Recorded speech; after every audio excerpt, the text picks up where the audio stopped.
ehk lugu siis alljärgnev. Võt niimoodi, et karu oli hoolimatu, lampjalgne ja räpane. Samas aga ei olnud metsast temast heasüdamlikumat looma.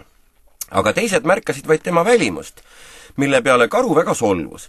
Ta püüdis teisi loomi ja peksis neid jalgadega. Sellepärast ülejäänud teda ei armastanudki. Ehkki ta oli väga heasüdamlik, armastas ta julmi nalju. Nende naljade eest hakkasid loomad teda veel rohkem vihkama ja peksid. Jah, raske on ilmas elada headel ja lõbusatel. Hunt oli jällegi hoolimatu ja julm ja räpane. Lisaks veel väga kuri ja veel kord julm.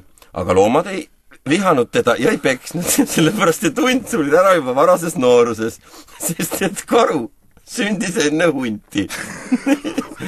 Ja nüüd siit moraal, et headus võidab alati kurjuse. Jänes oli kuri ja julm ja räpane ja veel oli ta arg. Sigadusi ei teinud ta kunagi, sest et kartis. Aga talle anti sellegi poolest peksa, sest et kurjust peab alati karistatud saama. Ka rähn oli kuri ja julm. Ta ei peksnud loomi, sest tal polnud käsi. Sellepärast elas ta oma kurjuse välja puude kallal. Teda ei pekstud, sest et ei ulatatud.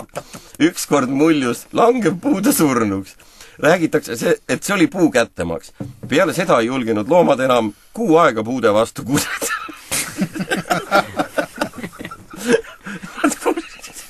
Nad pissisid jänese peale.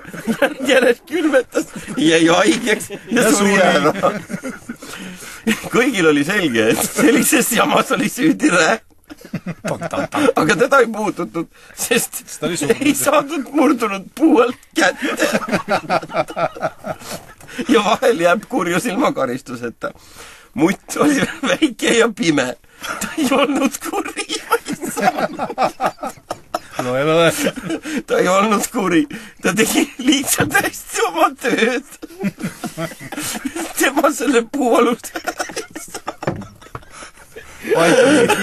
Hoitasid. Oota, mida ta nüüd tegi? Tema selle puualuse ära õõnestaski. Ja puu kukkus rähnile peale.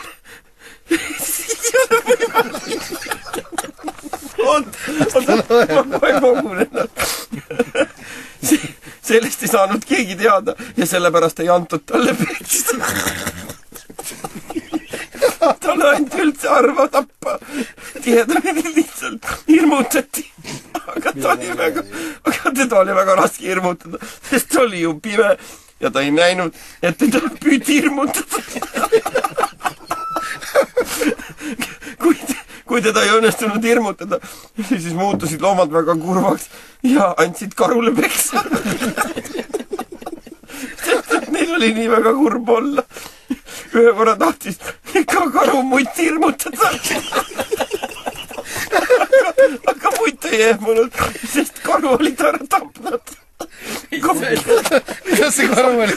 Karu oli muti ära tapnud. Ma nutan juba kogemata, sest karu ütles, et ta tegi nalja. Halb, kui vahel nalju ei mõisteta. Rebane oli väga kaval. Ta võis vabalt keda tahes üle kavaldada, kui see õnnestus. Siis talle peksa ei antud, aga vahel talle vedanud ja talle anti peksa. Peksti kogu metsaga ja siis ei õnnestunud tal enam kedagi üle kavaldada, sest on kole raske kedagi üle kavaldada, kui sind pekstakse. Metsiga oli suur ja tugev ja hirmus. Kõik kartsid teda ja teda peksti ainult kogu metsarahvaga või lihtsalt loobiti kividega.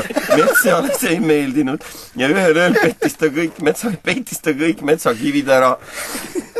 Selle eest peksti ta korralikult läbi.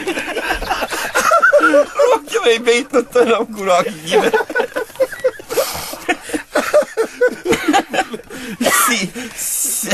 Siil oli, mõtlesin sinu teema nüüd, Siil oli pisike jookaline, ta torkis, ta ei olnud kuri, vaid lihtsalt torkis, sellepärast peksti teda ainult kõhtu, Siilile see ei meeldinud ja ta ajas ennast kiilaks, siis hakati teda peksma nagu kõiki teisi. Väga raske olla samasugune nagu kõik teised. Stopp. Räägi. Väga aktuaalne praegu see räägi. Teate, kuidas Siilid palju näevad? Ei tea. Väga ettevaatavad. Teemaga edasi. Alalhoidlikkuse seisukohalt ei ole see just väga hale.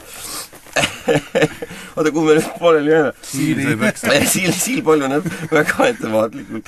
Nii. Aga kus see kiire oli? skunks oli peaaegu nagu jänes, ainult et väga haisev. Ta lõhnas halvasti. Teda peksti ainult siis, kui ta oli kilekotis. Siis ei olnud hais nii tugev. Ühe korra oli skunksil sünnipäev. Ta kutsus kohale kõik loomad, sest oli ahne ja tahtis kingitusi saada. Loomad kinkisid talle uue rohelise kilekotti.